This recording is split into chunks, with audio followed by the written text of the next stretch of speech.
Good morning, sir. Okay, good morning, Betam. Is my voice audible to all of you? Yes, sir. Okay, wait कर लेते हैं, जैसे सभी बच्चे आ जाते हैं उसके बाद क्लास शुरू कर दी जाएगी। अभी तो जो ऋषभ है, सिमरन है और रितिका है वो आ चुके हैं। सभी बेटा अपना जो कैमरा है वो ऑन कर लें, so that I can see you all. Ritika, Simran, Rishabh, बेटा अपना कैमरा ऑन कर लें सभी।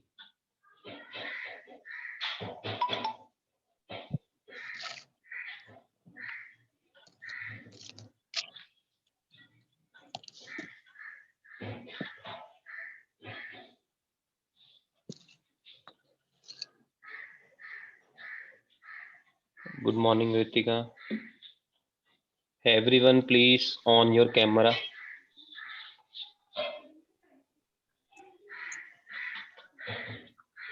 तो टोटल ओके, अंकित ने कैमरा ऑन कर लिया है। अंकित, ऋषभ, रितिका, सिमरन, कमल, वंश, ये बच्चे हमारे साथ कनेक्ट हो चुके हैं।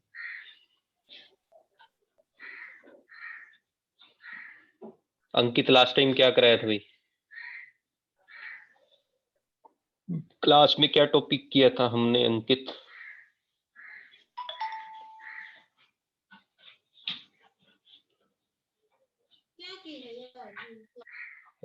Electric field intensity on equatorial line. Okay, axial line वाला टॉपिक कर लिया था बेटा हमने? अभी नहीं किया था ना? तो लास्ट टाइम हमने electric field intensity find out की थी एक डायपोल की वजह से। पहला हमने सेंटर में निकाली थी, फिर उसके बाद इक्वेटोरियल लाइन पे निकाली थी। आई थिंक एक्सियल लाइन पे निकालनी रह गई थी, वो आज हम करेंगे। जैसे ही सभी बच्चे कनेक्ट हो जाते हैं उसके बाद क्लास को शुरू किया जाएगा। वेट कर लेते हैं क्योंकि अभी 10:45 हो गए हैं। वैसे तो 2 मिनट वेट कर लेते हैं। जैसे ही सभी बच्चे आ जाते हैं we will start our class.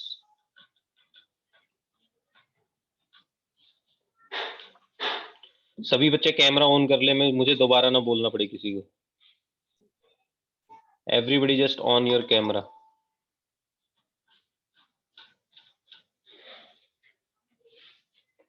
Okay, Kamal ने कैमरा ऑन किया है, अंकित ने,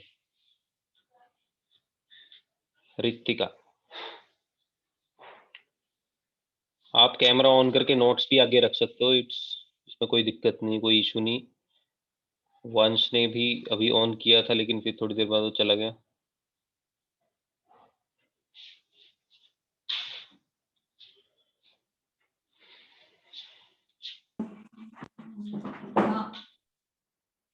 ओके, अमन, नमन, इन्होंने भी कैमरा ऑन कर लिया है।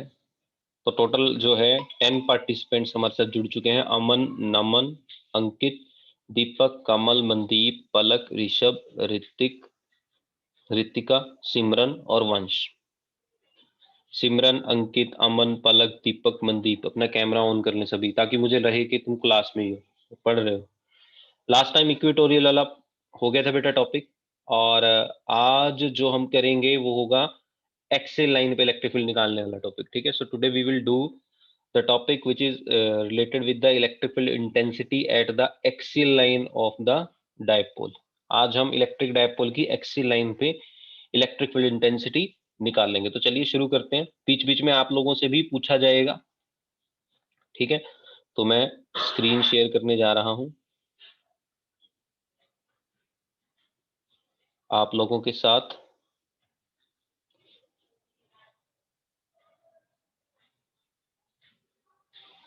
ओके,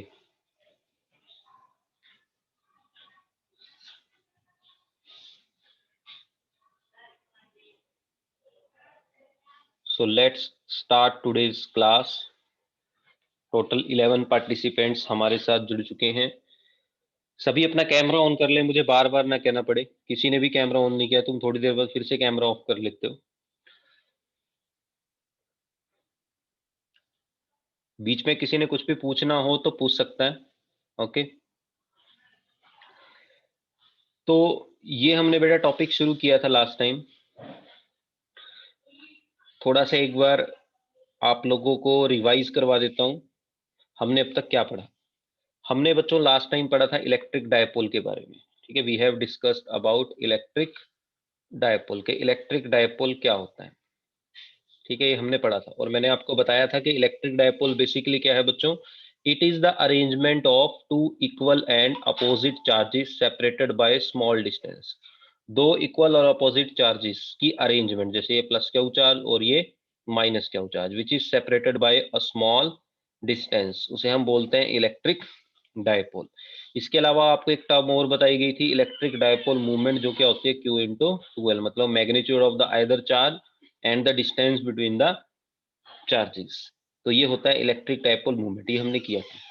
इसके अलावा दोस्तों लास्ट टाइम हमने जो टॉपिक डिस्कस किया था वो था electric field intensity at the equatorial line, है ना। कौन सा था बेटा, electric field intensity at the equatorial line of the dipole.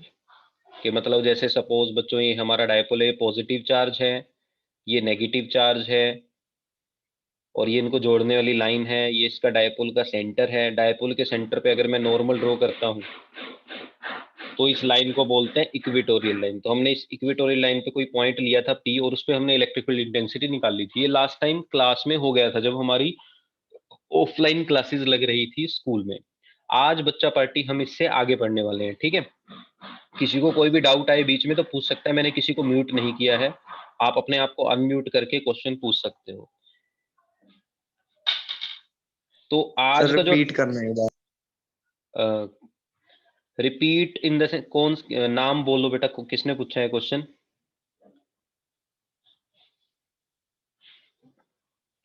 अभी किसने कहा है रिपीट करने को? अपना नाम बोल दो बच्चे। सर हितेंद्र। हितेंद्र। हितेंद्र बेटा लास्ट टाइम ना हमने टॉपिक डिस्कस किया था, एक तो कि इलेक्ट्रिक डायपोल क्या होता है, और फिर हमने electric field intensity find out की थी इलेक्ट्रिक डायपोल की वजह से। एक तो एक उसमें हमने इक्विटोरियल लाइन पे निकाल ली थी। इक्विटोरियल लाइन क्या होती है, आपको ये रिपीट कर देता हूँ। अब डायपोल तो तुम्हें पता लग गया ना कि arrangement of two equal and opposite charges, उसे बोलते हैं बेटा इलेक्ट्रिक डायपोल। ठीक है, ये हमारा इलेक्ट्रिक डायपोल है, ये इस डायपोल का सेंटर है सपोज। तो यहां हमने एक पॉइंट ले लिया O, और ये पॉइंट O क्या है, इस डायपोल का सेंटर। तो इस डायपोल के सेंटर पे अगर मैं परपेंडिकुलर लाइन ड्रॉ करता हूं तो इसे बोला जाता है इक्विटोरियल लाइन। और इस इक्वेटोरियल लाइन पे हमने एक पॉइंट लिया था P, जिसमें हमने इलेक्ट्रिक फील्ड इंटेंसिटी निकाली थी इस डायपोल की वजह से। ये लास्ट टाइम क्लास में टॉपिक हो गया था। अगर कोई बच्चा उस दिन एब्सेंट था तो आप YouTube पे चेक कर सकते हो बच्चे ये टॉपिक। आपको जस्ट YouTube पे सर्च करना है electric field intensity at the equatorial line of the dipole और मेरा नाम लिख देना है प्रिंस खापरा, ये टॉपिक आ जाएगा, वहां देख लेना हितेंद्र बेटा। आज इससे आगे बढ़ेंगे हम, ठीक है हितेंद्र, क्लियर है बेटा? Yes sir. ओके बेटा। तो आज का जो टॉपिक है हमारा वो देखेंगे सभी। सो आज का टॉपिक क्या होने वाला है बच्चों, ये देखो। तो आज का टॉपिक होने वाला है electric field intensity, electric field intensity at the axial line of a dipole, at the axial line of a dipole। तो आज हम इलेक्ट्रिक डायपोल के एक्सियल लाइन पे इलेक्ट्रिक फील्ड इंटेंसिटी का फॉर्मूला फाइंड आउट करेंगे, उसका एक्सप्रेशन फाइंड आउट करेंगे। तो इसके लिए हम एक डायपोल कंसीडर करेंगे भाई, ठीक है। तो सपोज ये हमने एक डायपोल कंसीडर किया, इस डायपोल में यहाँ पे हमारा रखा है पॉजिटिव चार्ज इसका सपोज ये, और यहाँ पे हमारे पास रखा है सपोज ये इसका नेगेटिव चार्ज। तो ये एक डायपोल हो गया हमारा, ये पॉइंट को मैंने नाम दे दिया A और इस पॉइंट को बच्चों मैंने नाम दे दिया B, और ये है हमारी डायपोल को जोड़ने वाली लाइन।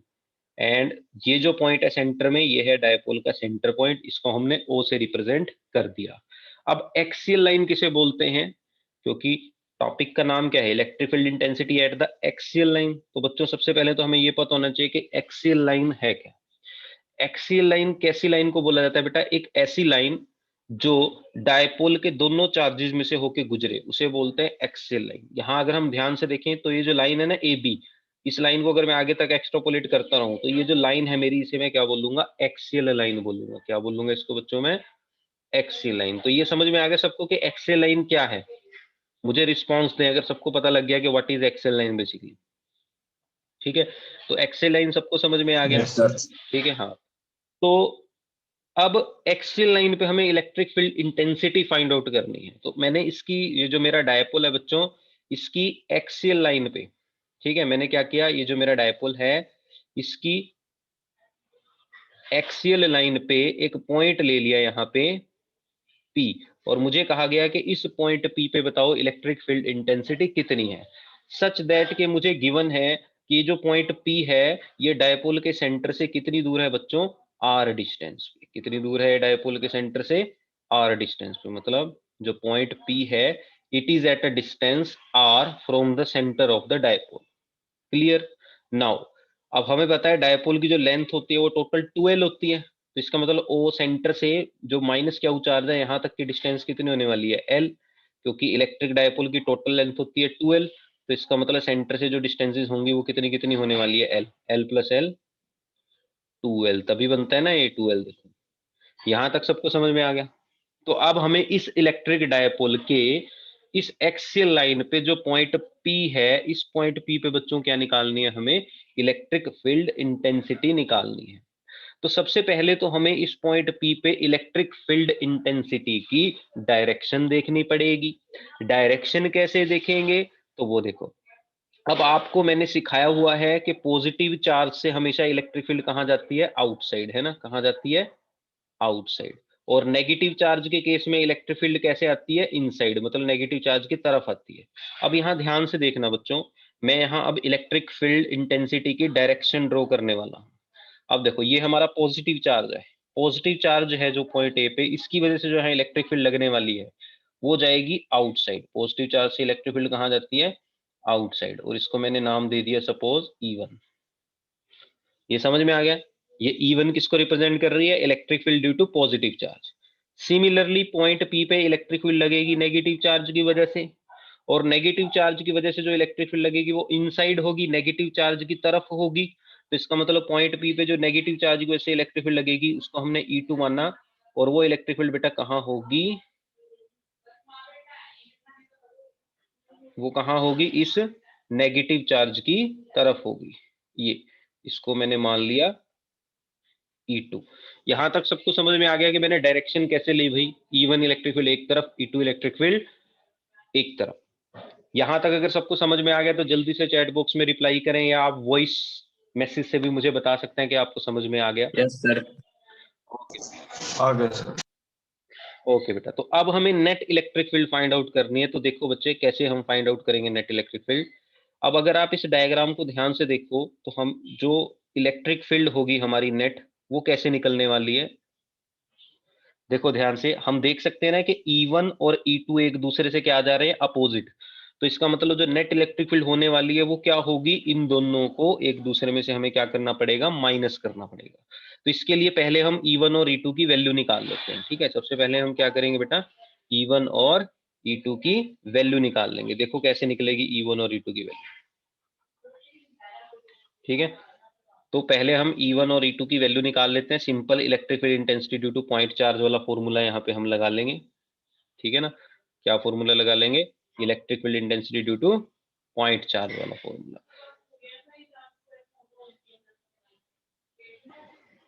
ठीक है बेटा, तो देखो, तो अगर मुझे इलेक्ट्रिक फील्ड इंटेंसिटी निकालनी है E1, जो कि किसकी वजह से है? पॉजिटिव चार्ज की वजह से। ठीक है, ये E1 अगर निकालनी है तो ये E1 किसके इक्वल होगी भाई? आपने फॉर्मूला पढ़ा है ना electric field intensity due two point charge. क्या फॉर्मूला होता है उसका? कि E किसके इक्वल होता है बेटा? E इज इक्वल टू होता है 1/4πε0 Q/r²। ये फॉर्मूला सबको पता है, ये फॉर्मूला यहाँ यूज होगा।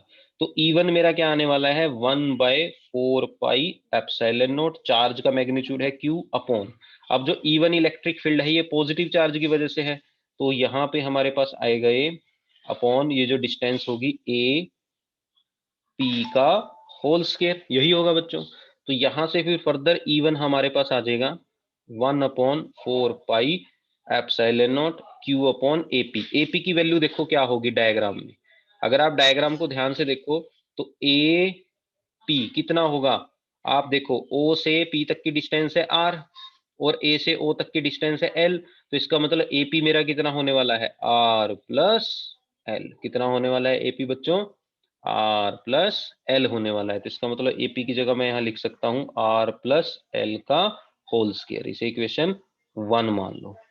ठीक है। सिमिलरली बच्चों हम निकालेंगे इलेक्ट्रिक फील्ड नेगेटिव चार्ज की वजह से E2।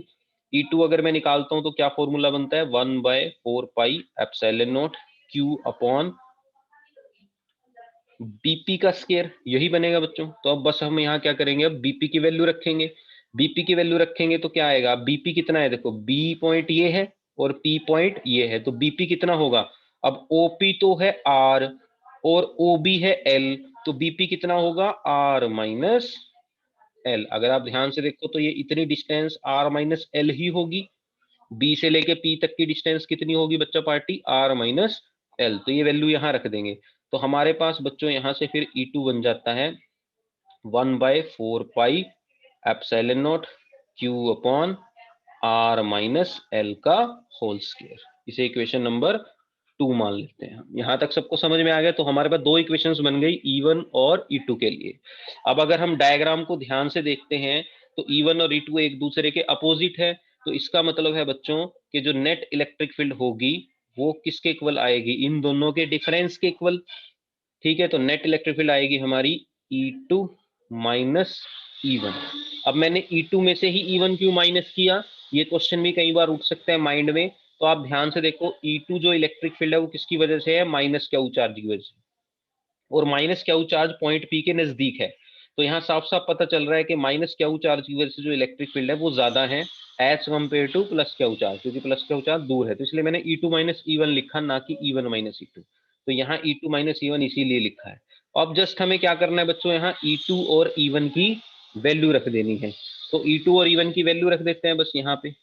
तो चलिए E2 और E1 की वैल्यू रखते हैं। तो E हमें पता है कितना आया हमारा, E2 माइनस E1। तो फर्दर ये क्या बनने वाला है, E2 की वैल्यू रख दो 1/4 pi epsilon naught Q upon R minus L का होल स्क्वायर, माइनस E1 की वैल्यू रख दो बच्चों 1/4 pi epsilon naught Q upon R plus L का होल स्क्वायर। अब जो कॉमन आता है उसको कॉमन निकाल लो, 1/4 pi epsilon naught into Q, ये कॉमन आ गया, अंदर बचा 1 अपॉन R माइनस L का whole square minus 1 upon R plus L का होल स्क्वायर, ये बचा बच्चों। ठीक है, तो यहां से फर्दर आ जाएगा आपके पास ये 1/4 pi epsilon naught into Q। इसका एलसीएम निकाल लेंगे बच्चों पार्टी, एलसीएम बनेगा R माइनस L का whole square into R plus L का होल स्क्वायर। ये इधर चला जाएगा, एलसीएम लेंगे तो R प्लस एल का होल स्क्वायर माइनस इधर आ जाएगा R माइनस एल का होल स्क्वायर। अब जस्ट हमें बेटा ये कैलकुलेशन सॉल्व करनी है। ठीक है, तो हमारे पास बच्चा पार्टी बनेगा 1/4 pi epsilon naught into Q। अब देखो यहाँ a प्लस बी का होल स्क्वायर वाला फॉर्मूला लग जाएगा, तो जब ये फॉर्मूला यहाँ लगाऊंगा तो ये बनेगा R square plus L square plus 2RL, फिर माइनस का निशान, यहाँ पे R माइनस एल का होल स्क्वायर वाला फॉर्मूला लगेगा R square plus L square minus के 2RL। ठीक है बच्चों, यही आएगा डिवाइडेड बाय। अब यहां ध्यान से देखो R माइनस एल का whole square R plus L का होल स्क्वायर, इसको मैं ये लिख सकता हूँ ना, R minus L into R plus L, क्योंकि दोनों का अलग अलग से स्क्वायर था तो मैं सारे का स्क्वायर लिख सकता हूँ, कोई फर्क नहीं पड़ता भाई। यहाँ तक सबको समझ में आ गया, क्लियर है यहाँ तक। अब इससे आगे की कैलकुलेशन देखेंगे, इसके बाद क्या होगा। सर नीचे वाली इक्वेशन भी तो ये वाली समझना चाहते हो बेटा, R माइनस एल का whole square R plus L का होल स्क्वायर, ये कैसे बना हितेंद्र, यही समझ रहे हैं। आइडेंटिटी की तरह लिख सकता है सर इसे। हाँ हाँ हाँ, बस यहाँ पे a plus B A minus B है, A square minus B square बन जाएगा बेटा, आगे सोल्व करेंगे ना। तो a plus B A minus B क्या बन जाएगा, A square minus B square. हम आइडेंटिटी के थ्रू नहीं सॉल्व करेंगे इसको, पहले हम स्क्वायर बाहर निकाल लेंगे, फिर अब अंदर आइडेंटिटी लगाएंगे a plus B A minus B, जो क्या बनेगी A square minus B square. Clear है। तो देखो अब इसके बाद क्या होगा, इसके बाद बच्चों हमारे पास आएगा E is equal to 1/4 pi epsilon naught into Q into अब ऊपर हमारे पास क्या था यहाँ, R square plus L square plus 2RL। अब फर्दर देखो, ये जो माइनस का निशान है बच्चों, ये माइनस का निशान अंदर जाएगा, जब माइनस का निशान अंदर जाएगा तो बनेगा माइनस के आर स्क्वायर माइनस के एल स्क्वायर प्लस के 2RL। मैं माइनस का निशान ब्रैकेट के अंदर लेके गया हूँ। और नीचे जो टर्म है बच्चों देखो, ये R minus L R plus L, इसको मैं क्या लिख सकता हूँ, R square minus L square सारे का क्या है, होल स्क्वायर। देखो इस पे a plus B A minus B वाली आइडेंटिटी रख दी, तो ये बन गया R square minus L square का होल स्क्वायर। यहां तक समझ में आ गया सबको। आर स्क्वायर से बच्चे आर स्क्वायर कट गया, एल स्क्वायर से एल स्क्वायर कट गया, 2RL प्लस 2RL कितना होता है, 4RL। तो आपके पास आ गया E is equal to 1/4 pi epsilon naught into Q. और यहाँ बच्चों हमारे पास आ गया ये 4RL अपॉन, नीचे आ जाएगा R square minus L square सारे का होल स्क्वायर। क्लियर है जी यहाँ तक। अब इसको थोड़ा सा और सोल्व कर लेते हैं, तो इलेक्ट्रिक फील्ड बनेगी E is equal to 1/4 pi epsilon. अब ना मैं क्या करूंगा, ऊपर वाली टर्म को ना इलेक्ट्रिक डायपोल मूवमेंट की फॉर्म में लिखूंगा मैं। मुझे पता है इलेक्ट्रिक डायपोल मूवमेंट क्या होता है, Q इंटू 2L। तो मैं किसी भी तरीके से बच्चों यहाँ Q इंटू 2L लेके आऊंगा, ठीक है ना। तो देखो कैसे लेके आऊंगा मैं यहाँ Q इंटू 2L। अब देखो ये जो 4 है, इस 4 में से 2 मैं बाहर निकाल लूंगा ब्रैकेट से, तो 2 मैंने बाहर निकाल लिया, और इस Q को अंदर ले जाऊंगा तो ये बनेगा Q इंटू, अब 4 में से 2 बाहर आ गया तो अंदर 2 बचा ना, तो Q इंटू 2L। और ये R भी बाहर निकाल लूंगा ब्रैकेट से, तो मैं इसको थोड़ा सा रीअरेंज करके ऐसे लिख सकता हूँ। क्लियर है सबको, R square minus L square सारे का होल स्क्वायर। अब मुझे पता है Q इंटू 2L क्या होता है, इलेक्ट्रिक डायपोल मूवमेंट। तो यहाँ Q इंटू 2L की जगह क्या आ जाएगा बच्चों, P आ जाएगा। क्या आ जाएगा यहाँ पे, इसकी जगह P आ जाएगा, है ना। क्या आ जाएगा, P। तो बस हमारे पास इक्वेशन फिर क्या बनेगी देखो,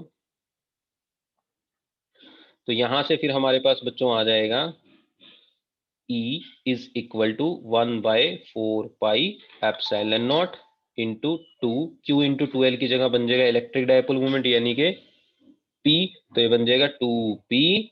और ब्रैकेट के बाहर क्या था देखो R, इसकी जगह बच्चों मैंने P लिख दिया, तो 2PR upon R square minus L square सारे का होल स्क्वायर। तो ये हमारे पास आ गया। So this is the expression for electric field intensity at the axial line. ठीक है बच्चों, तो किसी भी इलेक्ट्रिक डायपोल की वजह से अगर मुझे एक्सियल लाइन पे इलेक्ट्रिक फील्ड निकालनी है तो उसका एक्सप्रेशन आपके सामने है। अगर सबको समझ में आ गया तो जल्दी से मुझे रिप्लाई करें। हो गया सर। ठीक है, अगर किसी को कोई भी डाउट है तो पूछ सकता है बेटा। If anyone have any kind of doubt he और शी कैन आस्क। एक बार मैं स्क्रीनशॉट ले लेता हूं कितने बच्चे क्लास में आए हैं, ठीक है ना, ताकि जो बच्चे क्लास नहीं लगा रहे उनके पेरेंट्स से बात की जा सके। ठीक है, तो स्क्रीनशॉट ले लेता हूं जो आज की अटेंडेंस है उसके हिसाब से।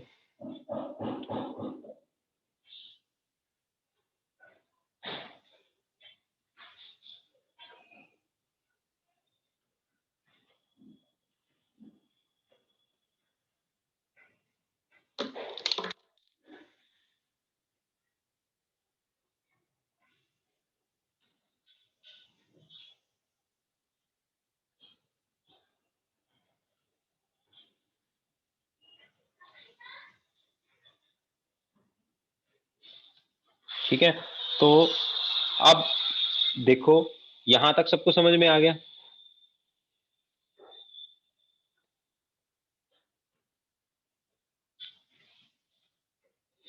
हाँ जी, क्लियर है यहां तक सबको भाई। Yes sir. ओके, अब इससे आगे चलेंगे। इसका एक स्पेशल केस मैं आपको बताता हूं। ठीक है, अब इसका जो है हम स्पेशल केस डिस्कस करेंगे। स्पेशल केस क्या है बेटा, कि अगर हमारे डायपोल की लेंथ बहुत छोटी है। देखो अभी एक्सप्रेशन क्या आया हमारा, हमारा एक्सप्रेशन आया E is equal to 1/4 pi epsilon naught into 2PR upon R square minus L square सारे का होल स्क्वायर। ये हमारा एक्सप्रेशन आया है बच्चों। अब इसमें एक स्पेशल केस आता है टॉपिक में हमारे पास, स्पेशल केस। स्पेशल केस क्या है कि if length of the dipole is very small, कि अगर डायपोल की लेंथ बहुत कम हो, ठीक है। अब अगर डायपोल की लेंथ कम है बेटा, तो एल को हम क्या कर सकते हैं, नेग्लेक्ट कर सकते हैं, कि जो हमारा डायपोल है, ये प्लस क्यू चार्ज, ये माइनस क्यू चार्ज डायपोल का, कि अगर हमारा जो डायपोल है उसकी लेंथ बहुत ही कम है, तो ये जो एल है, इस एल को क्या किया जा सकता है, नेग्लेक्ट किया जा सकता है ना। तो स्पेशल केस में क्या करेंगे हम, we will just neglect L, हम क्या करेंगे बेटा, एल को नेग्लेक्ट कर देंगे ऊपर वाली इक्वेशन में। तो अगर मैं एल को नेग्लेक्ट करता हूं तो ऊपर वाली इक्वेशन बनती है 1/4 pi epsilon not 2 r upon, अब इसमें इस एल को खा जाओ, एल नेग्लेक्ट कर दो, तो ये बनता है आर स्क्वायर, एल को नेग्लेक्ट कर दिया, सारे का होल स्क्वायर। तो फर्दर ये बन जाता है सॉल्व करके 1/4 pi epsilon naught 2p upon R cube. तो ये बच्चों क्या आ गया तुम्हारा स्पेशल केस, ये r की पावर 4 बनेगा, r से एक आर कैंसिल हो जाएगा, तो यहाँ बचेगा 1/4 pi epsilon naught 2p by R cube, ठीक है। तो ये स्पेशल केस है electric field at the axial line वाले टॉपिक का। हाँ जी, तो अगर सबको समझ में आ गया तो जल्दी से मुझे जो है रिप्लाई करें, ये स्पेशल केस अगर सबको समझ में आ गया आप मुझे, सर ओके समझ में आ गया सबको। अब इससे नेक्स्ट टॉपिक हम करेंगे बेटा, नेक्स्ट टॉपिक है हमारा, सो नेक्स्ट टॉपिक इज कि अगर हम किसी डायपोल को किसी में रख दें इलेक्ट्रिक फील्ड में तो क्या होगा, ये हमारा है नेक्स्ट टॉपिक, ठीक है। तो अब जो नेक्स्ट टॉपिक हम करने जा रहे हैं वो ध्यान से देखेंगे सभी बच्चे। सो नेक्स्ट टॉपिक है बच्चों हमारा, ठीक है। तो नेक्स्ट टॉपिक है हमारा electric dipole in uniform electric field, uniform electric field मतलब कि अगर हम किसी डायपोल को किस में रख दें, यूनिफॉर्म इलेक्ट्रिक फील्ड में रख दें तो क्या होगा, ये है हमारा टॉपिक। यूनिफॉर्म इलेक्ट्रिक फील्ड समझते हो सभी, एक ऐसी इलेक्ट्रिक फील्ड जिसकी वैल्यू हर पॉइंट पे सेम हो, उसे हम क्या बोलते हैं, यूनिफॉर्म इलेक्ट्रिक फील्ड। मतलब यहां हम क्या करने वाले हैं बच्चों, यूनिफॉर्म इलेक्ट्रिक फील्ड में डायपोल को रखेंगे और फिर देखेंगे कि हुआ क्या, ठीक। तो आपको पता है यूनिफॉर्म इलेक्ट्रिक फील्ड को कैसे रिप्रेजेंट किया जाता है, properties of electric field lines वाले टॉपिक में आपको मैंने समझाया था। यूनिफॉर्म इलेक्ट्रिक फील्ड को रिप्रेजेंट किया जाता है पैरेलल लाइन से, है ना, कि यूनिफॉर्म इलेक्ट्रिक फील्ड की जो इलेक्ट्रिक फील्ड लाइंस होती हैं वो क्या होती हैं बेटा, एक दूसरे के पैरेलल होती हैं। तो डायग्राम समझेंगे सबसे पहले तो सपोज ये मेरी यूनिफॉर्म इलेक्ट्रिक फील्ड है, तो ये मैंने पैरेलल इलेक्ट्रिक फील्ड लाइंस ली हैं जो किसको रिप्रेजेंट कर रही है बच्चों, यूनिफॉर्म इलेक्ट्रिक फील्ड को रिप्रेजेंट कर रही है। और इस यूनिफॉर्म, ये हमारी कैसी इलेक्ट्रिक फील्ड है भाई, यूनिफॉर्म इलेक्ट्रिक फील्ड है जिसका वैल्यू कितना है E। तो this is the uniform electric field, equally spaced parallel lines है, ठीक है। और इस इलेक्ट्रिक फील्ड में अब हम इलेक्ट्रिक डायपोल को रखेंगे, तो हम देखेंगे कि जब इलेक्ट्रिक डायपोल को इस यूनिफॉर्म इलेक्ट्रिक फील्ड में रखा जाएगा देन व्हाट विल हैपन, क्या होगा। तो चलिए अब हम एक डायपोल उठाते हैं और उसको यहाँ पे रख देते हैं। तो सपोज यहाँ पे मैंने बच्चों एक डायपोल ले लिया, ठीक है, ये मैंने क्या ले लिया, एक डायपोल। ये इस डायपोल का यहाँ पे मेरे पास क्या है, नेगेटिव चार्ज माइनस क्यू, और ये इस डायपोल का यहाँ पे क्या है बेटा, पॉजिटिव चार्ज प्लस क्यू। ये पॉइंट मेरा ए है सपोज, और ये मेरा पॉइंट कौन सा है बच्चों, बी। तो this is our dipole A B, ठीक है। तो मैंने एक डायपोल ए बी ले लिया, ये इस डायपोल का सेंटर है ओ, और डायपोल की लेंथ आपको पता है कितनी मान के चलते हैं हम, 12। तो यहां तक समझ में आ गया। तो यहां हमने एक डायपोल लिया है बेटा जिसको किसमें रखा गया है, इलेक्ट्रिक फील्ड में। तो अब हम स्टडी करेंगे कि इस डायपोल के साथ क्या होने वाला है, कि जब इस डायपोल को हमने किसमें रख दिया, इलेक्ट्रिक फील्ड में, तो यहाँ पे इस डायपोल के साथ क्या होने वाला है। सपोज ये जो डायपोल है बच्चों, इस टाइम पे आप देख सकते हो ये इलेक्ट्रिक फील्ड के पैरेलल नहीं है, ये डायपोल इस टाइम पे इलेक्ट्रिक फील्ड के साथ कितना एंगल बना रहा है, थीटा एंगल। कितना एंगल बना रहा है ये इलेक्ट्रिक फील्ड के साथ, थीटा एंगल बना रहा है। क्लियर है, क्या यहां तक सबको समझ में आया भाई। अगर यहाँ तक Yes, समझ में आ गया sir. तो जल्दी से रिप्लाई करें, ठीक है। अब हमें निकालना है कि इस Yes, sir. डायपोल को इस इलेक्ट्रिक फील्ड में रखने से क्या होगा। अब आपको पता है इस डायपोल में दो चार्ज हैं, एक तो प्लस क्यू चार्ज है और एक माइनस क्यू चार्ज है। और आपको ये भी पता है कि इलेक्ट्रिक फील्ड में जब कोई चार्ज रखते हैं तो उस चार्ज पे लगती है फोर्स। सबने इलेक्ट्रिक फील्ड इंटेंसिटी का ये फॉर्मूला तो पढ़ा है ना कि इलेक्ट्रिक फील्ड इंटेंसिटी क्या होती है, force experienced per unit charge. ये पहले ही दिन आपको बताया था। तो यहाँ से फोर्स बन जाती है F is equal to Q E, है ना। तो अगर किसी भी चार्ज Q को आप इलेक्ट्रिक फील्ड में रखते हो तो उस पर कितनी फोर्स लगती है, F is equal to Q E. Q क्या है, उस चार्ज का मैग्नीट्यूड, और ई क्या है, उस इलेक्ट्रिक फील्ड का मैग्नीट्यूड। क्लियर है। तो इसका मतलब इन दोनों चार्जेस पे, प्लस क्यू चार्ज पे और माइनस क्यू चार्ज पे क्या लगेगी, इलेक्ट्रिक फील्ड की वजह से फोर्स लगेगी, ठीक है। और जो पॉजिटिव चार्ज होगा उस पे फोर्स किस डायरेक्शन में लगने वाली है, इलेक्ट्रिक फील्ड की डायरेक्शन में। हमें कैसे पता लगा कि इस पे जो फोर्स लगेगी वो इलेक्ट्रिक फील्ड की ही डायरेक्शन में लगेगी। ये कैसे पता लगा, क्योंकि बेटा जो ये इलेक्ट्रिक फील्ड हमारी आ रही है ना, हमें पता है इलेक्ट्रिक फील्ड कहाँ जाती है, पॉजिटिव से नेगेटिव की तरफ। तो इसका मतलब इधर कहीं पॉजिटिव चार्ज है जहां से इलेक्ट्रिक फील्ड लाइंस निकल रही हैं, और इधर कहीं पे कोई नेगेटिव चार्ज है जहां इलेक्ट्रिक फील्ड लाइंस आके मिलेंगी। तो ये जो यूनिफॉर्म इलेक्ट्रिक फील्ड है पॉजिटिव टू नेगेटिव जा रही है, तो इधर कहीं पे नेगेटिव चार्ज जरूर है जो इस पॉजिटिव चार्ज को अपनी तरफ अट्रैक्ट करेगा। तो कहने का मतलब है पॉजिटिव चार्ज पे जो इलेक्ट्रिक फील्ड की वजह से फोर्स लगेगी वो राइट साइड लगेगी, और नेगेटिव चार्ज में जो इलेक्ट्रिक फील्ड की वजह से फोर्स लगेगी, फोर्स तो इतनी ही लगेगी F इक्वल टू क्यू, लेकिन वो अपोजिट डायरेक्शन में लगेगी। तो यहां अगर आप ध्यान से देखो तो इस डायपोल पे दो फोर्सेस लग रही हैं, प्लस क्यू पे राइट साइड में फोर्स लग रही है, माइनस क्यू पे लेफ्ट साइड में फोर्स लग रही है। अब क्योंकि फोर्सेस की डायरेक्शन अपोजिट है, तो इसका मतलब जब किसी डायपोल को इलेक्ट्रिक फील्ड में रखते हैं, यूनिफॉर्म इलेक्ट्रिक फील्ड में, तो उस पर नेट फोर्स क्या होती है बच्चों,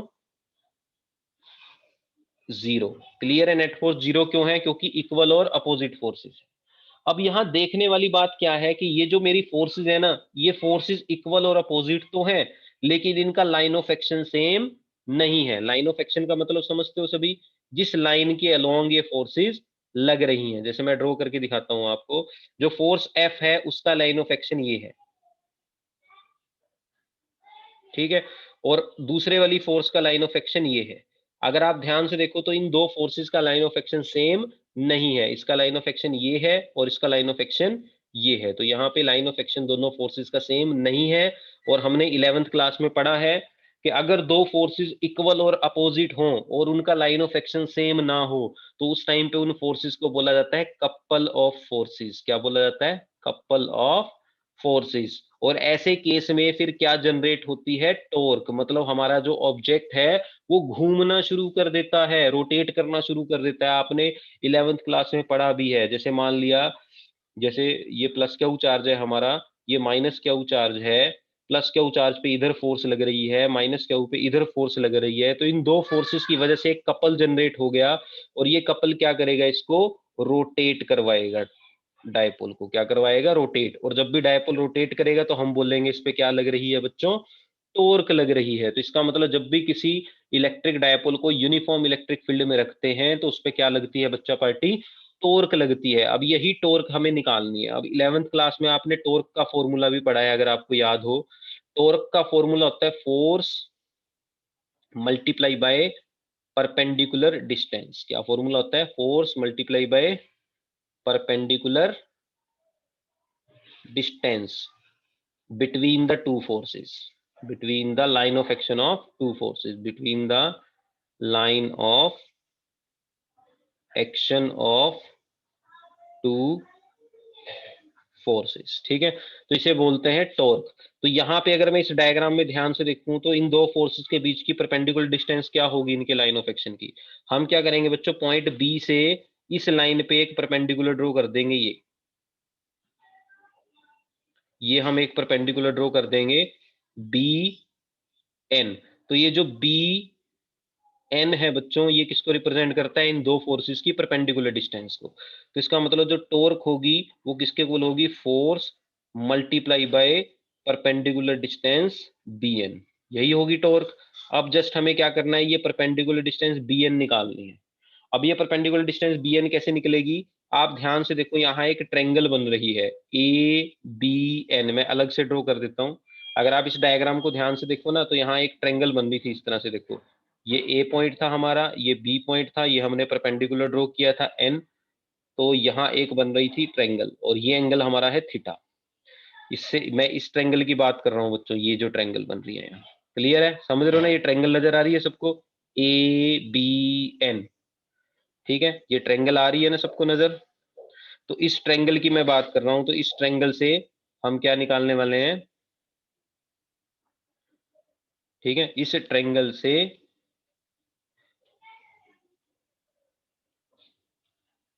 हम फाइंड आउट करेंगे, ठीक है ना, इस ट्रायंगल से फाइंड आउट करेंगे बेटा हम, ठीक है, इस ट्रायंगल से हम ये परपेंडिकुलर डिस्टेंस निकाल लेंगे BN, क्योंकि ये एंगल है थीटा। तो देखो कैसे करेंगे इसको।